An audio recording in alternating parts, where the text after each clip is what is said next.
in 2007, I had this incredible urge to be back on stage. I took that as a sign because I used to be very stage fright. All of a sudden, I wanted to be on stage. I said, like, wait a minute, where is this coming from? So that was the start of my third part of my life, which is all about celebration. Celebrating my life and celebrating the era of handmade rock. So that's three stages. The first stage, I didn't even know what I created. I found out later in the middle years how many fans I had, and Guns N' Roses and Def Leppard and Iron Maiden and so on, Metallica. I had no idea what I did, you know. I was just playing music. I was just having fun. So I created something completely unconsciously. I said that to Kirk Hammett, you know. Come on, he said. No, honestly, I was just having fun. I did not do anything. I did not worry about money. I did not worry about where I lived or anything. I loved playing music. And so in the middle years, that was the time when I learned about life. The hard way.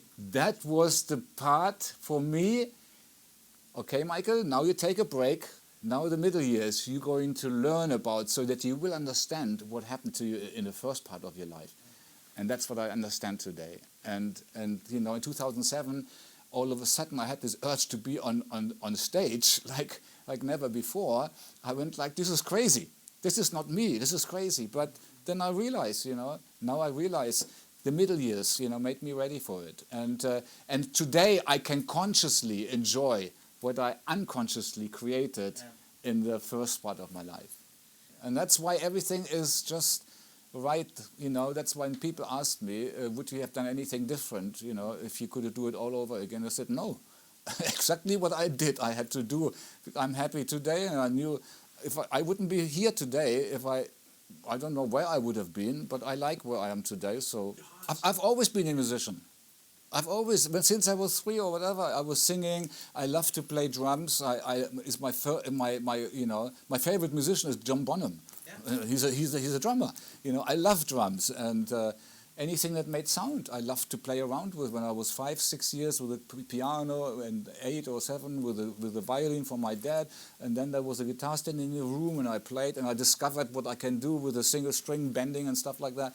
It was not a matter of professional or not professional. It was just like I wanted to live my life with a guitar. I was just happy playing. I was not worried about if I got paid somewhere or not. There was always something to eat. We were going to the next concert. There was always food there. You know, I had a girlfriend. She was also earning some money, but not that much, you know. But, you know, it's like the person who is a real musician does not look for a B plan. I created a certain look or posture with the guitar because that's how I could play the guitar the best way. That it created a very powerful icon. Then I painted my guitar black and white because I couldn't decide between black and white and had a black, white guitar. So nothing was a strategy. It all happened by itself, you know. And so basically, and because I'm a musician and I'm an artist, I created respect for the V. But you have to have it in your head. Yeah. You have to know, this has to do with, that's why I say, I have my own vision. I couldn't have stayed with the Scorpions, Ozzy Osbourne, or with UFO, etc., because I have my own vision. And I know exactly what it is and how, you know, and I know how to create a sound, you know, how to create my sound because I hear it. you know, I was in love with Rod Stewart and Jeff Beck and Jimmy Page and Robert Plant. That for me was rock and roll. You know, this is what I mean by rock and roll. You know, it's not a lifestyle for me. It's not anything like that. It's music. There's people, the wannabes, they look as the lifestyle, throwing TVs out of the hotel room and stuff. That's rock and roll for them. Music is not a competition. You can't compete with music. Music is an expression, nothing to do with competition. There is no right or wrong. I always say nothing right, nothing wrong, just do your thing and stay strong, you know. And that's it.